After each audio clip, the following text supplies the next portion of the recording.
Here we are. We're live. It is Wednesday. Woohoo! Is it just me, or is there additional wiener dog paraphernalia that shows up in the background every week? There may be. Like, I am unpacking a few boxes still, Matt. So Yeah. Nothing wrong with that. I'm just saying. The background keeps evolving on me, but I could be wrong there. So anyone who's unfamiliar with the show, we talk about all things wiener dogs. No, we are How to CPCU. We are put on by volunteers of the CPCU Society. And we talk about the society, what it's all about, how it's constructed, how you can get some value out of it, as well as your CPCU designation. And we talk about other things that are associated with, improving your professionalism and your career in the insurance industry. So, as a reminder, as usual, like, comment, subscribe, share, notification bell, hit the retweet button, get this back out there and share it with folks that can use this information. We have a returning guest this evening. I will give it, because he is the reason that you're here, or at least part of the reason you're here, Heather. I will give you the honor of introing our returning guest. yeah, we have the great Mike Koscielny with us again this evening. Very happy to have him here. Big shout out to our guest that had to cancel at the last moment, though. She's had the attack of the spring allergies or something, and she is voiceless. So get well, Joanne Pickle. We're thinking about you. But Mike is an amazing guy and stepped in and said, I can talk designations. Let's do this.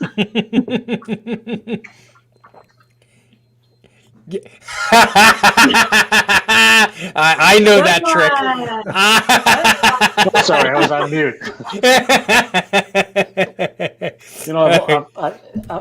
I was a baseball player, and I had these dreams of playing in the major leagues and having a walk-up song. But the countdown song, I always thought like "Bad to the Bone" would really be a good walk-up song.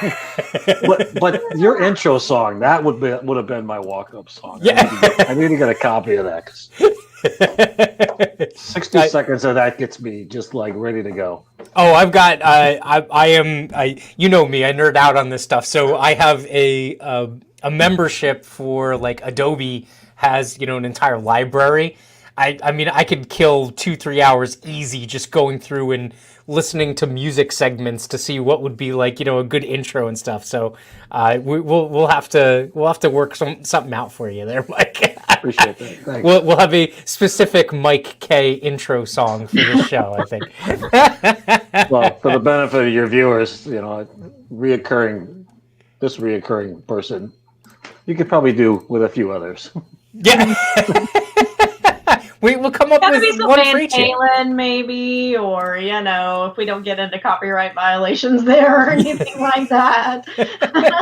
I'm just glad, Heather, you didn't share the story again, because it's so embarrassing. That guy wearing a T-shirt asked you, "So what are you gonna do now?" The key is making sure that everyone knows the setting. It was a well-lit room. There were a lot of people there. Like, don't worry. Yeah.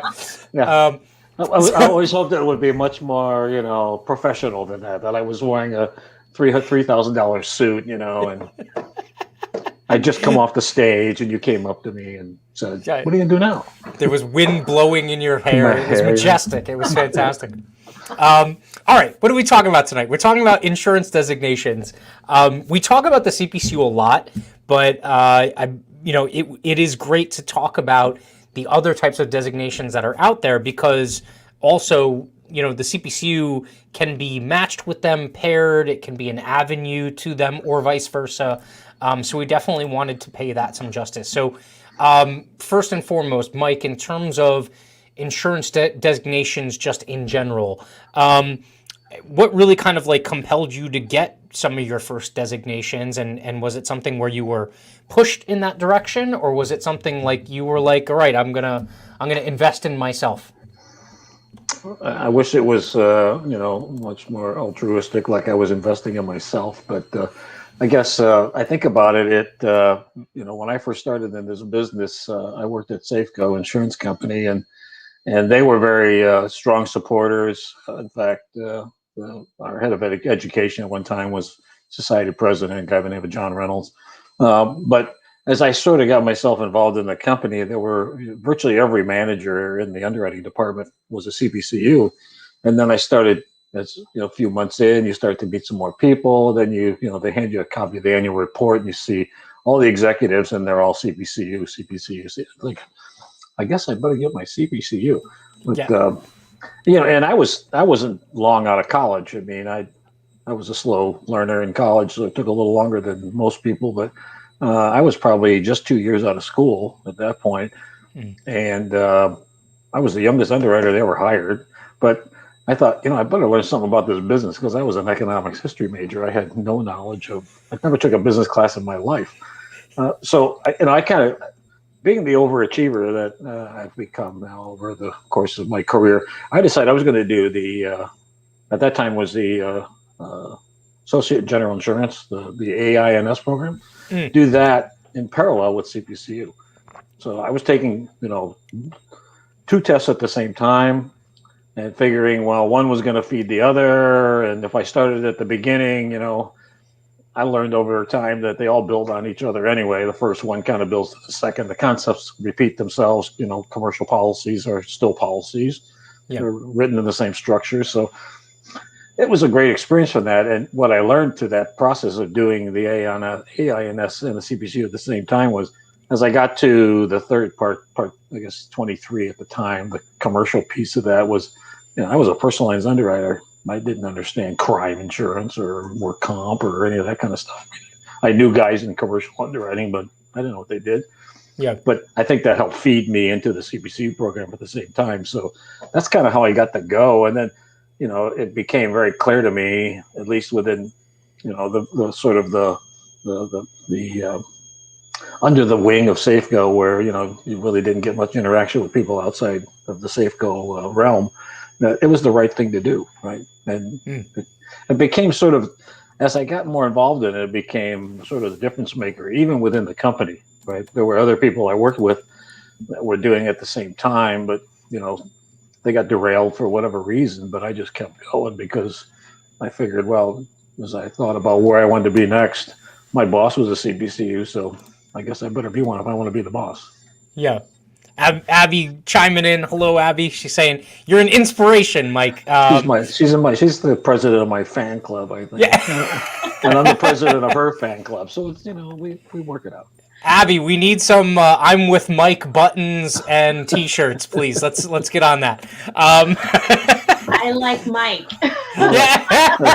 That's already been used. That's that guy that missed 9,000 shots. Remember that guy? Yeah, he hit 1 or 2 of them, I think. Yeah.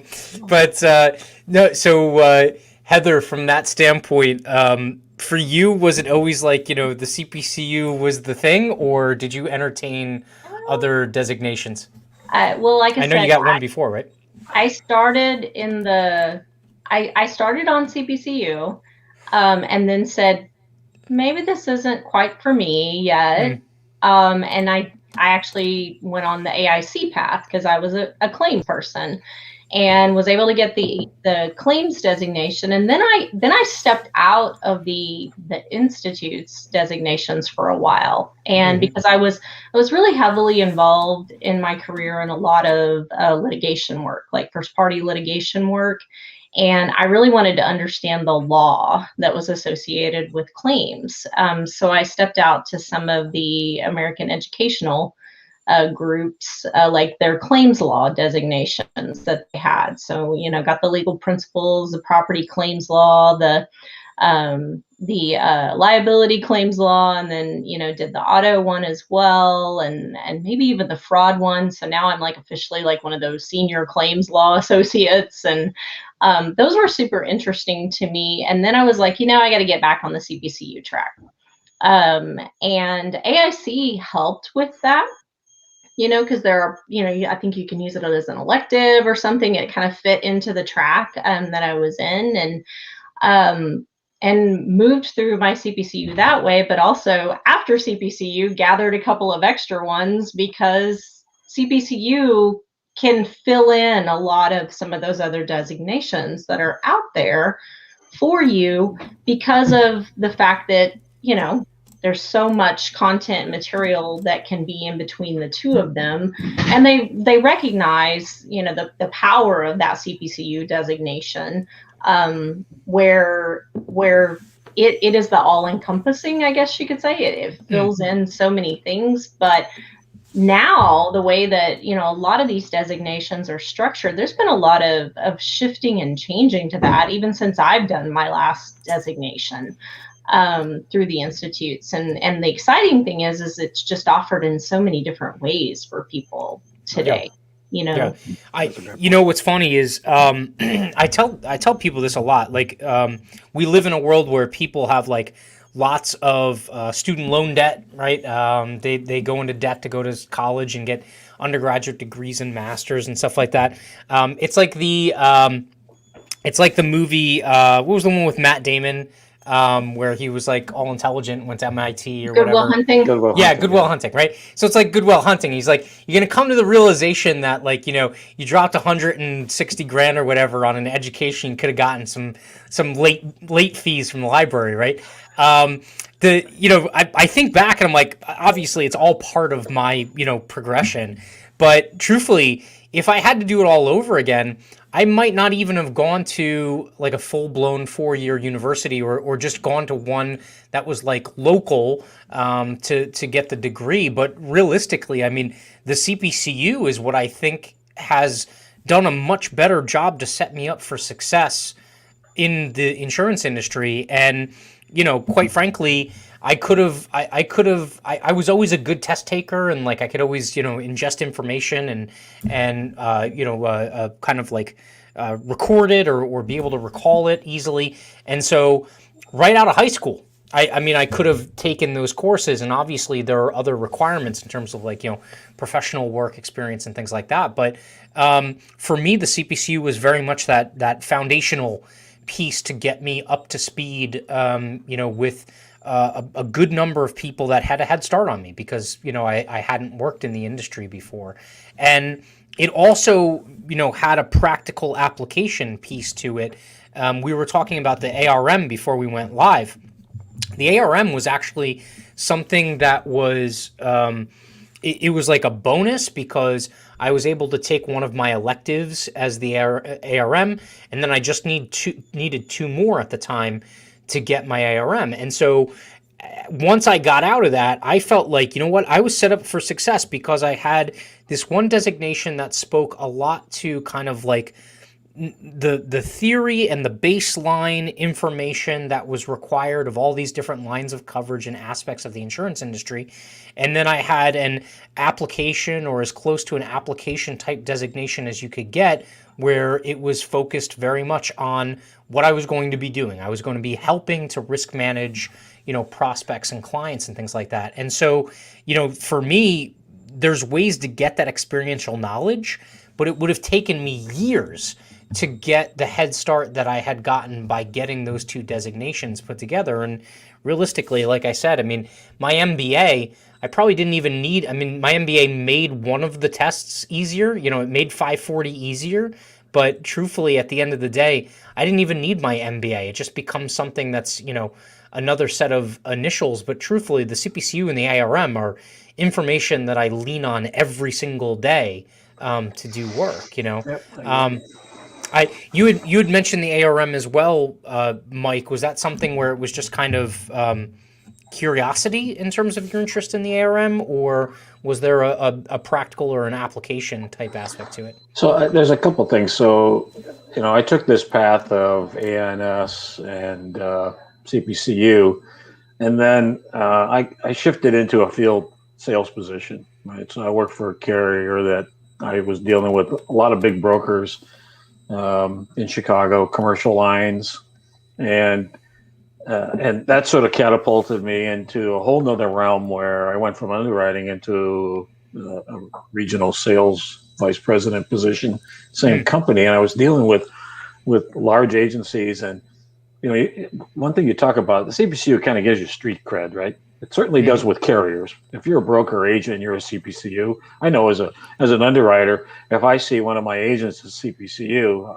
I'm going to cut them a lot more slack than I would necessarily because I figure he understands the business, right? Yeah. The ARM is a whole nother avenue of that, right? It truly shows your commitment to risk management. Well, I went the CIC route because so many of my agents had it, and I did it for two reasons. One, I wanted to make sure that I understood the CIC through the National Alliance is more practical knowledge. They teach you how to make, sort of use the information you have relative to personal lines and commercial and operations and life and health and that to sort of better manage your agency and your own business. And there was a selfish reason is that I did it in all the locations, and locations was because it was in person, where I would be in the room with agents who maybe didn't represent my company. So I was using it as a recruiting tool too. But That's really intelligent. Yeah, but so it took me like 8 months to do that. It's only 5 parts, but for me, the whole ARM designation didn't have the same sort of luster. Even 10 years ago, 15 years ago, it wasn't offered, but there weren't a lot of people doing it, sort of following that track through the CPCU, through the institutes, right? Yeah. I look at it differently now. I guess, I'm in the later stages of my career, but I think so. I'm going to try and couple this up with Olivet, that has now an enterprise risk management MBA, which has a core of risk management. That uses the same curriculum that the institutes uses, and try to kill 2 birds with 1 stone, right? I get a second, MBA squared, and then an ARM designation too, because as I think about where I'm going in the future, one of the things I'm thinking is consulting is a part of that. I got lots of experience. I've done a lot of different things. It might be personal lines, high net worth people, could be, small commercial agencies, but to kind of leverage the 2 of those things. And the way they've taken, I'm a little different than you, Matt. I didn't do well on multiple choice tests. I was more of a writer. I did CPCU, it was all essay. Eventually I got to the answer within the blue book. Apparently, well enough to pass the exams, but it was interesting because collegiately there was a lot of multiple choice. Except for the last couple of years, because I was in history courses, so there was a lot of writing. So I learned how to write college, and that helped me through CPCU, but more importantly, helped me through my MBA, because everything was writing in the MBA. I don't think I had one class where we had a multiple choice exam, not one. There were papers and essays and things like that. It wasn't related to that. But I like the fact that ARM now it's broken into pieces where small chunks. You can focus on this part of it, and then focus on the next part, and then focus on the next part to sort of make your way through the whole path. And to me, that's the greatest value of going through any of these things is not to just take a test and pass, and then now I have this thing on the wall, but to truly understand. And my point in this roundabout answer is, if I have to write an essay about it, it really relates to what I know. I could, I got a 50-50 chance in a multiple choice exam with 4 answers, right? Because 2 are wrong, 2 are right, and you got to pick the right one. But if I can sort of take my thoughts and put it in a paper, and so I'm kind of encouraged by the fact that the ARM is that way, because I think it helps, certainly somebody like me who struggles potentially with that.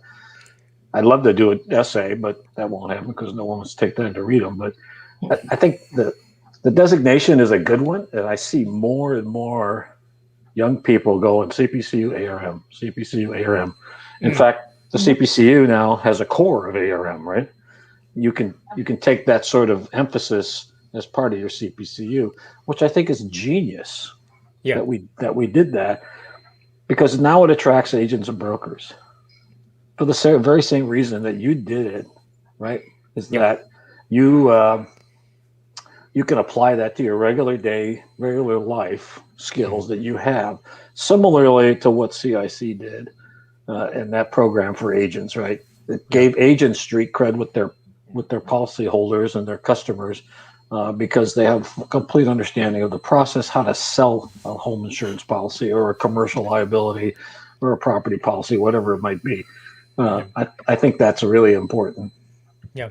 Were you more of a written test taker, Heather, or are you okay with multiple choice?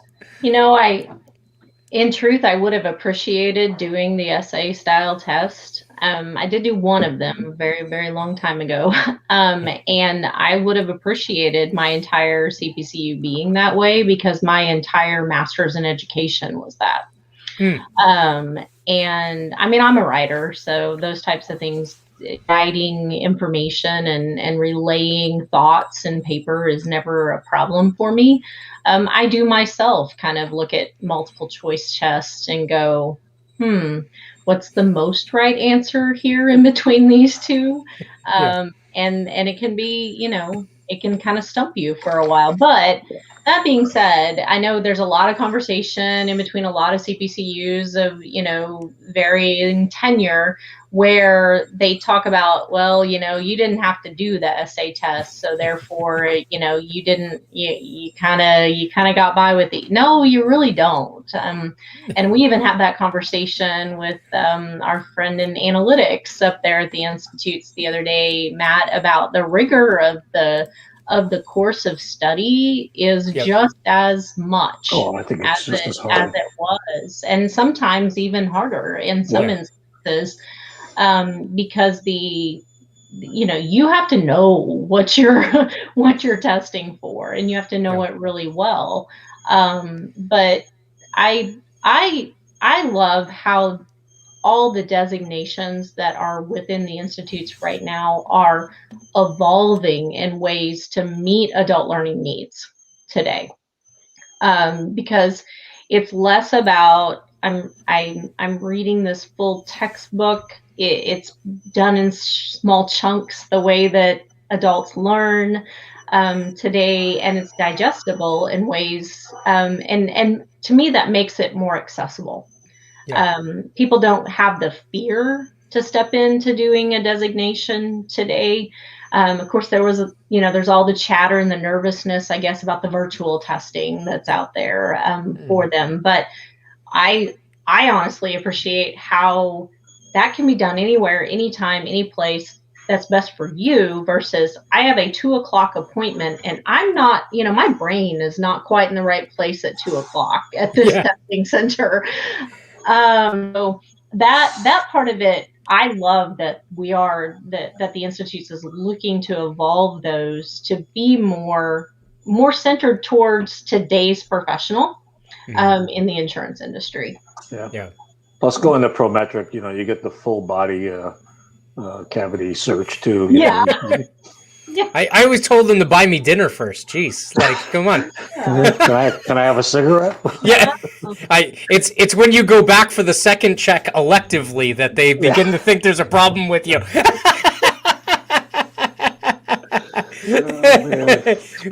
Bad. So that being said, in terms of the use of designations, I think there are some pretty standard pots of reasons to get a designation, right?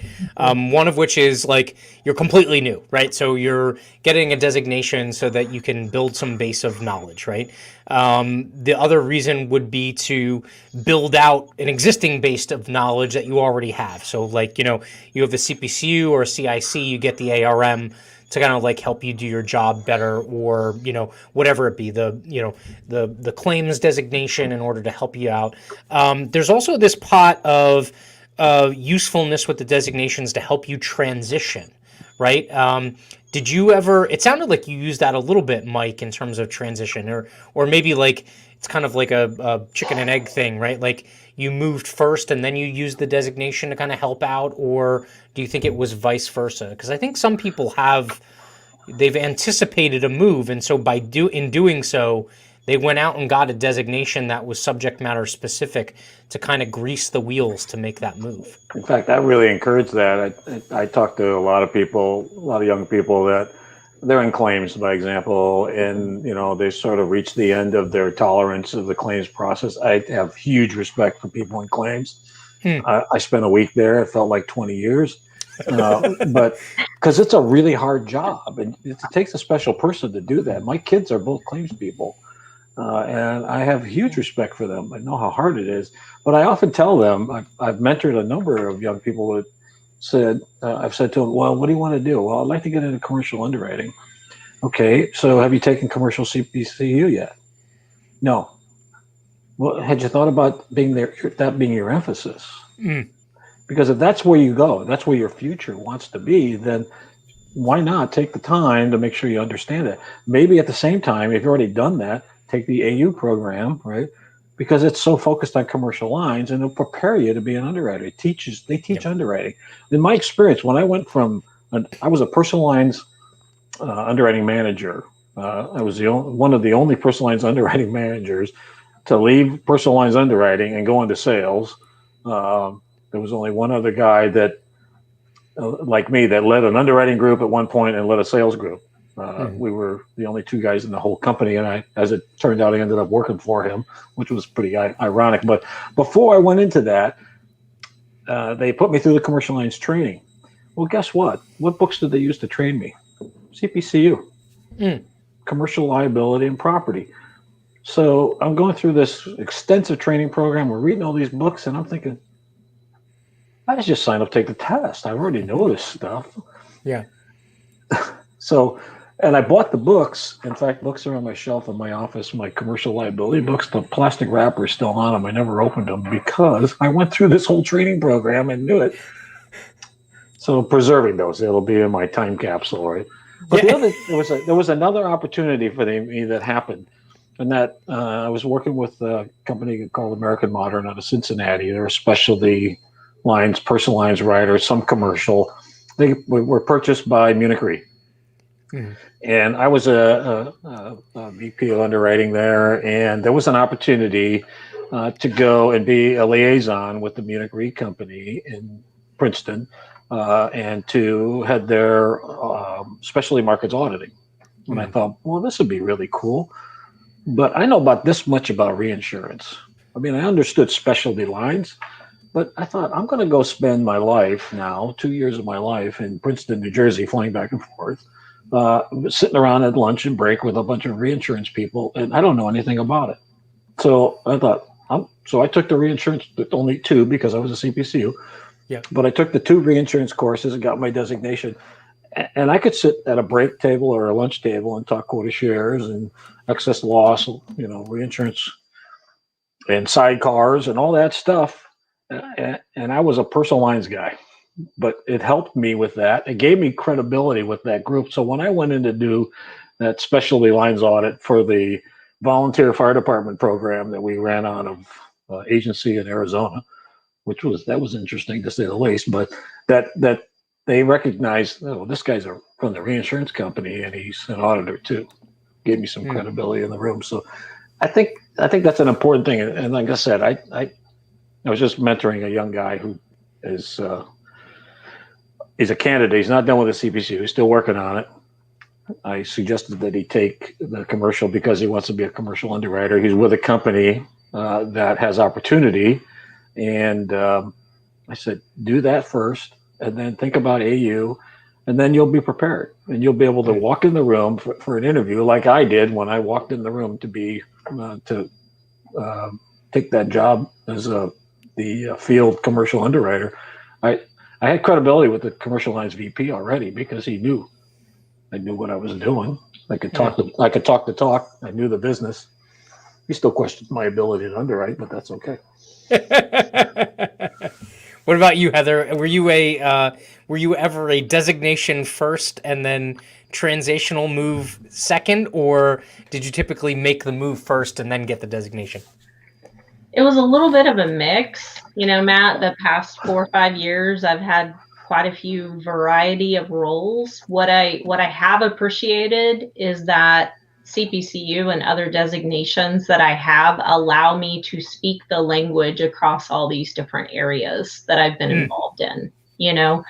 I walked into actuarial, okay, and on purpose, and took a job role. Now it had nothing to do with math, but I could understand the basics of what department insurance filings and, you know, what is important about the policy form contracts and everything. When I stepped into that role. And then, you know, went off in the world of change management and HR and that really isn't, I don't know that we have designations for that, but I know that my CPCU community experiences have allowed me to be able to be that person that can talk people through change mindsets and set parameters around that. And then of course, now I've ventured into the world of underwriting here. And again, CPCU and the other designations that I have, because of the type of, being in project coordination, I can collaborate with so many different areas and understand their language. And that is often a challenge, especially inside of carriers, because you have your technology people who speak the technology language of what is going on in the IT space. And then, but they don't speak the language of the business. So they don't understand the language of the business. And that's why I'm such a huge advocate and proponent of software developers and people who are out there product developing for organizations. You gotta get in there and get your CPCU to be able to speak to the business areas, And I do have a few. I don't have official designations through SHRM, but I do have a couple of like little certificates from them because I've been dabbling precious in SHRM. Those are super cool. And they're super neat to go down that track and go down that path with. But, the last couple of years or so, I've really been consumed with the master's in education, so I haven't been on the track of any designations of late. I did start the AIDA because I was interested in data analytics. She's like, Precious says, come on along. Come on over. We get a commission on this. I was super interested in data analytics and I didn't know anything about it. I knew how it was used, but I didn't know like the meat and potatoes of it. So I've done one of the tests for AIDA, gonna pick that back up again, I think this summer, while I have a break from professing at college right now. But I think that I know that that's a world that is so important to the industry today, and it's used absolutely everywhere. It doesn't matter what function you're in. Data analytics, data is king. So that's one that I'm definitely gotta punch the buttons and sign up and get back on track with that, because I appreciate that though that the Institute is even looking into those areas, and we're not staying in that core lens of we are only insurance. They're thinking more outside of what is necessary to keep the industry moving and transforming the way that it is. Yeah, so Precious, funny enough, does have a story. I don't think she's made it public, but to our earlier conversation, Mike, about testing centers and virtual testing environments, she's got a fun story about someone from the family walking in on a testing session and all of a sudden alarm bells going off. Luckily enough, she was able to make it work, but that is one of the hurdles that we have to manage or navigate with the virtual testing environment. Mary Calmer also has a really good question. So Mary asked, aside from the CPCU, which designation has been most beneficial for each of you? So I would say Mike's scratching his head. Do you want to go first or do you want to defer? I'm going to defer. What would you say, Heather? Most beneficial. Well, I live in the world of, I don't know. It's hard to say, Matt. It's because they're all great. Like they all compile on each other, and they all have their own great components about them. Yeah. Outside of CPCU, the one that has been most leveraged by me, especially when I worked in the world of claims, honestly, was all my claims law designations, because they they taught me hardcore how to look at a contract and see how it was going to apply to policy circumstances and to understand the law behind that, all of that, and what can happen in litigation. It was so valuable to me to understand what could happen in litigation and prior case law. Yeah. And I can't tell you how many times that I was pulling out those books and going, I remember something out of this, and I was dealing with a true claim circumstance that was almost identical to that. Oh, I got case law for that. I can figure this out and be able to talk to the attorney and all of that. So those for me in the claims world, I just completed another designation through the Society of Insurance Trainers and Educators, actually, the insurance training professional. That was a passion pursuit because I love the world of training and development. And to me, that was beneficial to me because I was able to leverage my college class that I was teaching to be able to get that designation, So it's like dual benefit there. All the resources that I created for that class, I was able to present and show that, I was deserving of that particular designation. But yeah, outside of CPCU, I'd definitely say it's claims law, just because it just fed me at the time that I needed it. So. Awesome. All right. You had a moment to think, Mike. What are your thoughts? I was going to say my claims law. No, I was kidding. But Heather took it, so I don't have. Yeah. I'll go back to getting the associate in reinsurance. That made the big difference because the company I work for, at Munich Re, they're a $30 billion company. They're worldwide, right?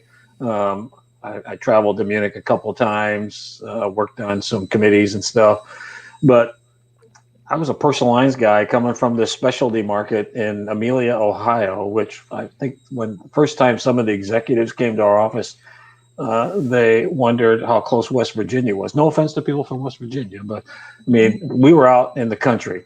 But walking in there with, CPCU and an ARE, and all the other designations, but the ARE, having that knowledge and then to be able to communicate with my peers. I'm in the corporate underwriting team working for the chief underwriting officer of a $30 billion company. And I wasn't treated like I was just one of these, picks from Ohio. I was a guy who knew something, and that really made a difference. It really did. Yeah. It helped me be able to perform the role that I was in much more effectively because people felt I had some, again, we'll go back to this notion of street cred, that I know the business. Yeah. I would have to say, so I don't even know if it's still presented this way, but I'm not going to say the ARM. What I'm going to say is the ARM enterprise risk management, I guess, concentration. Like it used to be offered as just a standalone individual course that you could get like a certificate for. But, back when I took the ARM, they offered it as like these add-on like dash letters, right? So like you could say I'm an ARM dash. They had a public sector one too. So like you could be a dash P, right? And I got that one as well. And quite frankly, the examples given in the book were extremely naive. I can remember, and it might just be like dealing with public sector clients here in New Jersey, but I can remember an example of talking about trip hazards on broken sidewalks. And, someone having the great idea that they would have the meter maids that would go out to read the water meters or the electric meters, adding a little bit of something onto the software in their terminal that would allow them to note like the GPS location or the house address where there was a break in the sidewalk. And I was like, have you ever dealt with unionized workforce? They're not going to do anything they don't have to do. Like, stop it. Like, no. But there was some good substance to the public sector one. I'm just kind of a snob as far as that goes. But the enterprise risk management one was absolutely fantastic because it also like pulled a bunch of things that I had in my past together into one thing. And the way I would explain it to someone that hasn't experienced this, like there's traditional risk management, which is siloed, it's operational, it's, the factory, you just take the factory for what it is and what the risks are and what the ways of risk managing those are. enterprise risk management literally takes the enterprise as a whole. And so something that might affect the factory could also end up affecting something else somewhere else. And, there can be a positive relationship, there could be a negative relationship. And so coming from, a finance background, an investment background, someone who had been a trader and who was involved in, personal, investment risk management in the past, all of that came together in that enterprise-wide risk management course. And I can remember thinking like, wow, this is a much more, holistic way of thinking about risk management, because, it's not just one budget here and one budget here. You can actually end up duplicating costs that way if you don't think in a holistic enterprise-wide situation, which has helped me in the public sector, because all too often public sector risks are extremely siloed. God forbid you come up, if you're the DPW supervisor and you make a recommendation to the police chief about how things should be run, I mean, all hell's gonna break loose, and it's very rare for that to happen. And they'll just be like, oh, thank you, I appreciate your feedback. Like, it's not like that. But it just, having learned those things in that context, just kind of brought a bunch of things together. And it's really helped, because there's a lot of cost savings that can be associated with enterprise risk management without very much of an increase in the risk profile of the organization, which is fantastic. Yeah. So Rick did chime in. He loves his associate in premium audit designation. I can't tell you that I'm going to get that, but though I might have fun going to work for Rick one day, so maybe I might go bark up that tree. Is there math involved in that? Because I may not. Just I think a smidge. I mean, yeah, just a little bit. And that's Precious saying that's traitor, not traitor, right? It depends on the scenario, Precious. My life as a off Wall Street trader was like living in an alternate reality. I mean, I saw someone basically light $80,000 on fire one day, and have to go home and kiss the kids and put them to sleep, and then wake up the next morning and come back to work. And I was like, wow, I don't know if I could do that. Like, I don't have that risk profile,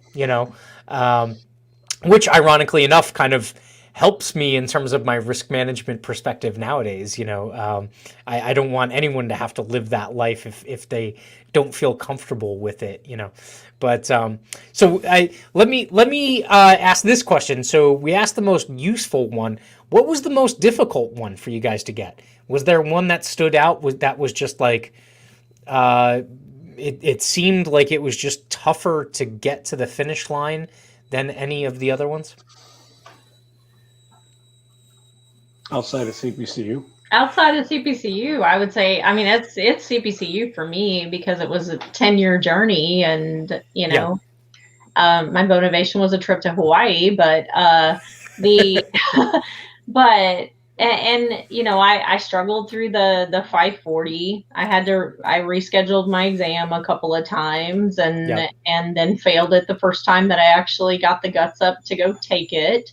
But I would definitely say CPCU, because it's the most challenging, rigorous study program that I feel is out there. I may figure out that that's something completely different if I ever decide to do Rick's suggestion with the associate and premium audit, because I just can't even say that right now, because I'd be like, whoa. But definitely CPCU. Yeah. What are your thoughts, Mike? So I don't know if have either of you done like a designation on a dare? No, I can't say that I have. So I did.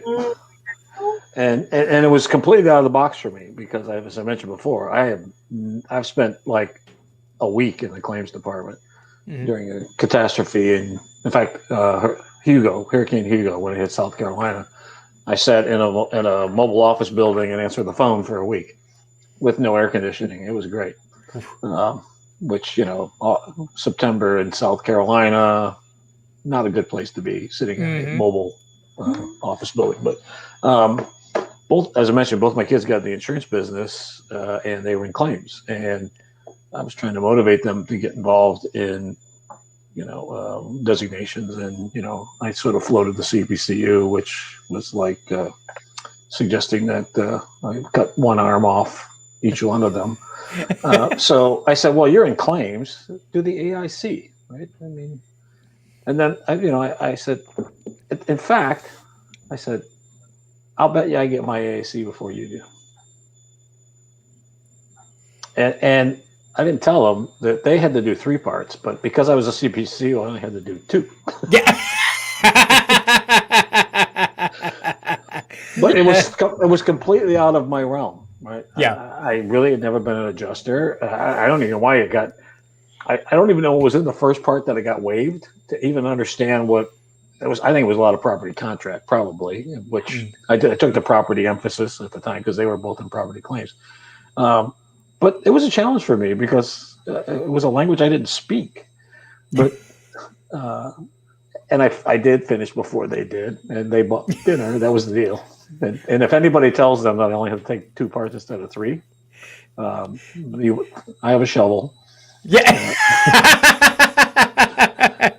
Well, it's part of the public record now, so they may happen upon it. It's okay. But I think it was difficult only because it was so different than anything I'd ever done. But what was interesting about that was it really helped me better understand claims, particularly property claims, and it helped me communicate more closely with my peers in claims, right? Because I could speak their language. I mean, they spoke mine from the perspective. We understood contract. We knew that part. Yeah. But the process part of that was the part that the AIC taught me that I didn't have any really clue about, and it even gave me more respect for the work that claims people do, because it's not an easy job at all.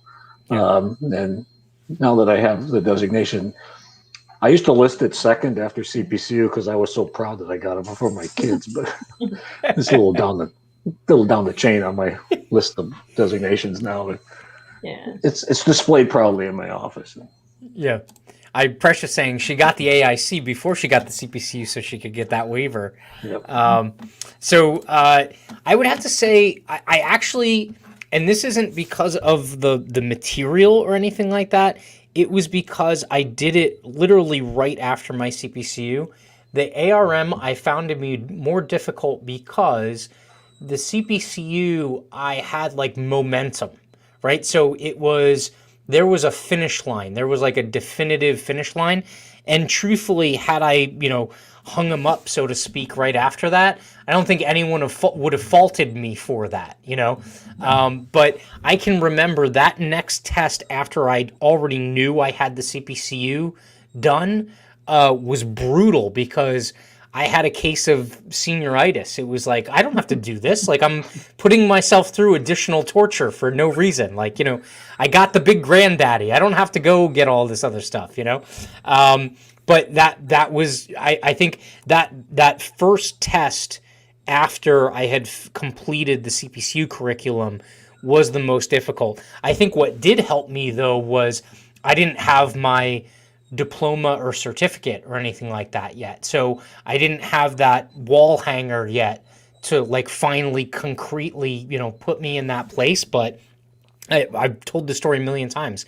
They knew, like, they had my drink waiting for me at, the coffee shop in Barnes and Noble.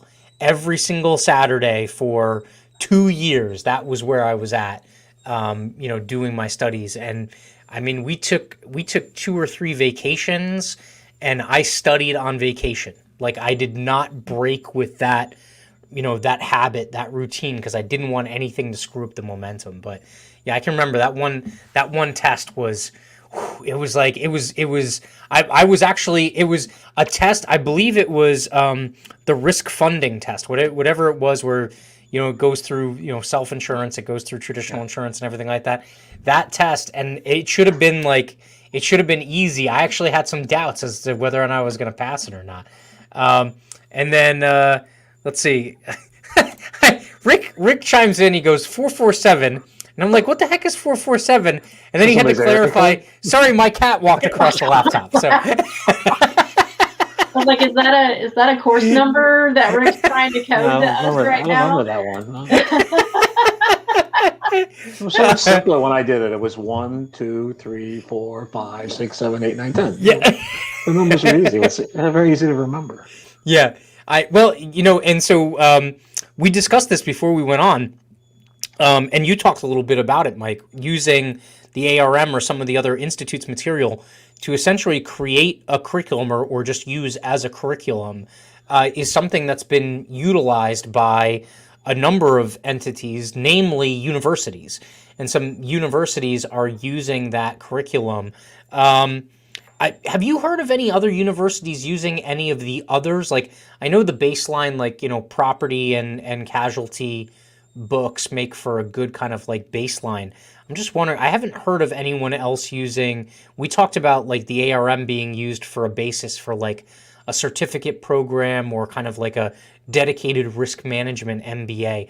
I'm wondering if there's any schools out there that are using, say the AIC material or something like that. Cindy Barraway at Colorado University, Denver, they use the Collegiate Studies program for their undergraduate degrees. I'm not sure exactly what courses they use. My guess it would be probably the Principles 500 and a few others, but I know they use them. Olivet uses some of them as well. So a lot of the Olivet students who take that can take the CPCU exam as well. Some do, some don't. But they use some of that same curriculum for their undergraduate degree. I think I mentioned that before we got on that Olivet now they have an ARM with an enterprise risk management emphasis, and they use the 3 ARM courses plus an additional one that they created themselves. So the question, at least I understand, and I haven't had the conversation with anybody with the director there, but I think if you were to enter Olivet with the ARM designation and you wanted to pursue that MBA, then you would get credit for that. Now you wouldn't get multiple credit for other things. Like when I was in there, when I entered, it was 8 courses for the MBA. 16. I got credit for 8 of those because I went through the 10-part program. If you went through the current program, I think you get 6. They just changed the requirements. It's now 13 class, or not 14. It's now 13 classes to get the master's there now. But I think there are other schools. I think even, and I had a little conversation with Dr. Puello at Butler University. He was on our roadshow, interest group roadshow last month. That I was moderator for. I had some conversation, and they're using the collegiate studies materials as well. So I think a lot of the schools now, as I remember, St. Joe's does too, because I've mentored a couple of young people from St. Joe's who already had 3 parts of their CPCU completed just to get through their undergraduate degree, which I think is a huge plus. To your point, unless you're in college and you're getting a degree in accounting or information technology or some curriculum that's going to prepare you for a job, right? That you can walk out and work for an accounting firm or be hired as an IT professional, programmer, or whatever. A guy who had a liberal arts degree in economics history, it was fun. I learned a lot. The comparative economic systems courses was the greatest course I ever took. I still have my copy of Marx Capital. I read it every once in a while. But the point in that is, to me, the collegiate world today, if you're not preparing yourself for a specific job when you get out of school, which you can now in insurance, and when I was in school you couldn't. Those things were not available. The collegiate process really just teaches you how to learn, right? Yeah. Well, most definitely at a much higher level than high school, right? Because there's much more requirements on you. And I think, that to your point and to mine too, as soon as I got out and I started that new job and I saw that this is the path to success in that company, like you said, I was on the glide path. I had a rhythm going. I was writing and writing and writing. I mean, my last year in my undergraduate degree was all independent study work. I wrote a 65-page paper on the economics of farming in colonial America. Scintillating. I have a copy. If anybody would like to read it, I may publish it, put it on Kindle. If you want to. This is the truth. I do. My wife typed every word of it. But yeah, that was my life, right?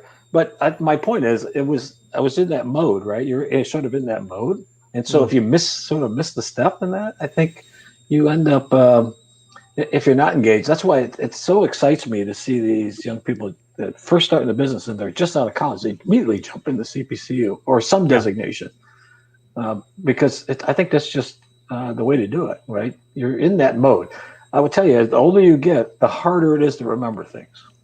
That doesn't matter, not to suggest that I have dementia or anything, but it's just harder. There's hard drive's full. There's not a lot of room in there, and I don't have I haven't offloaded some of that information. But, and that's why when I talk to a lot of young people too, saying, if you want a master's degree, get your undergrad, work for a company, get in the insurance industry. A lot of the great companies pay for it. Why incur another $50,000, $40,000, however much, depending what school you go to? Why incur that debt? Why not have your employer pay for it? There's usually an attachment to that, right? You got to stay a couple of years or whatever. It's not like you're being put in prison, right? You're working a job. If you don't like the job, you could probably find a job in another area of the company. But why? And then there's so many other programs that are specific to our industry, right? So Olivet and Illinois State and Boston University and Butler now and Colorado University Denver, they all have these programs, both undergraduate and graduate. Why not take advantage of those and sort of add to your base, right? To get this really solid base in what our business is by being a CPCU. And to me, the MBA in risk management is like icing on the cake, right? You sort of, everything sort of becomes much more solidified, if you will. Yeah, no, that's a huge point, and it's creating a glide path, right? It's creating a glide path for folks to go through that college into the that college experience into the industry, and then also once they get into the industry, it's creating that glide path so they don't end up with some kind of wall in their way that stops them from taking that next step, whether it be with their current employer or if they're looking to transition or something like that. All of those things, the designations, I think all too often psychologically, at least that my experience coming up through the industry, a lot of folks looked at them as roadblocks when truthfully they're not roadblocks, they're doorways, right? Like they open the gate. And so from that standpoint, it's not just something that like you have to get past. It is a tool that you end up acquiring that makes that future progression look so much better and so much easier. So, as an employer, I look at that very closely. And, Heather, you were talking about the AIDA, and I have a young director working for me, and I created an analyst unit, and there's 3 in my unit now, and this one individual, he's a CPCU, and I said to him, at some point I'm going to need somebody to run this unit, and you're a smart guy, but what will help you a lot is if you got the AIDA. And he dove into that and just consumed it so much. And, I don't need to have that designation. I got one working for me. And he can explain it to me, and I understand the terms enough to be able to do that. But I told him, I said, Daniel, this is opening doors for you now, hopefully within our company. The last thing I want you to see is you leave. So I'm doing everything I can to make sure he's happy doing what he does. But that's such a door opener for him because he's got that solid base. He understands our business. And now he really understands the data and he can manipulate it in a way that's meaningful to us. And that's a huge thing, just absolutely huge as an employer. Why wouldn't you want your people to go through that? Yeah. Well, it's the old adage, right? Like the CFO asks, like, what if we train all these people and they leave, and then the CEO is like, well, what if we don't train them and they stay? Right? Yeah. Look, I want to thank you, Mike. I appreciate it. I know you're taking time out of your day and your night over there. So you're an inspiration to a bunch of people, two of which are sitting on this broadcast with you right now. So I want to take that time to say thank you. Heather, any final notes on designations in general? Matt, can you bring up the page real quick, because it's really slick and cool looking now with all of the options that they have out there to choose and paths that you can go through, just so people are aware, and we can kind of share that with everyone. Trying to pull it up. There's just the optionality with designations today there's so much diversity with it. Like you can choose a lot of different paths to fall down on and get back up again and keep running, obviously. But I would definitely suggest everybody get out there on the Institute's page and take a look at this, because there's just a lot of really great information. And they do kind of segment it out by if you're in claims, if you're in underwriting. They've got the associate in insurance, the new AINS kind of featured at the top there. But if you scroll down a little bit, there's options for paths that you can just click into, claims and underwriting and information technology and all of that. So definitely get out and look. There's a lot of new information, and the way the site's designed is a little bit different than it has been in the past. A lot of good data out there as well, because definitely the Institute is interested in data analytics.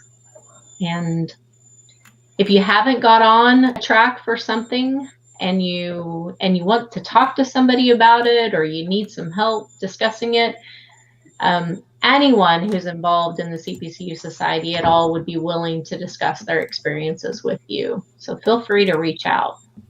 Most definitely. Absolutely. Always willing to help. Yeah. Well, with that, everyone have a fantastic evening. Mike, thank you again. My pleasure. I enjoy doing this with you guys, and happy to stand in if you need somebody.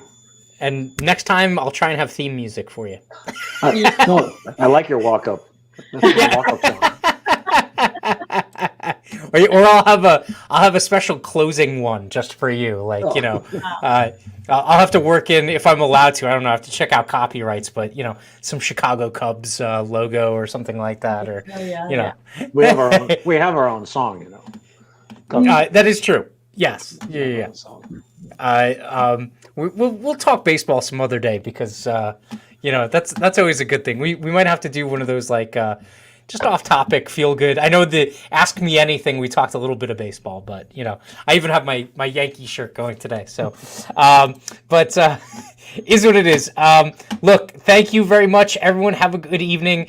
We will be back next Wednesday at 5:30 p.m. Eastern. I forget, do we have someone scheduled for next week? Hold on, I gotta look really quickly so I can give everyone the information just in case here. I forget if we had someone concretely scheduled for next week. We got to see. I think maybe Mike might have been tentative for next week, because Heather, you are vacationing or traveling next week. Is that I'm right? actually traveling. I might be able to dial in off my phone, but I'll be in a car. Okay. Ask me to be Heather. Well, you can. I mean, hell, you can try and be Heather if you want, or you can just stay Mike. I mean, that's all right. I'll dye my hair. No wig required. I'll go red. I'll go red by next. Yeah.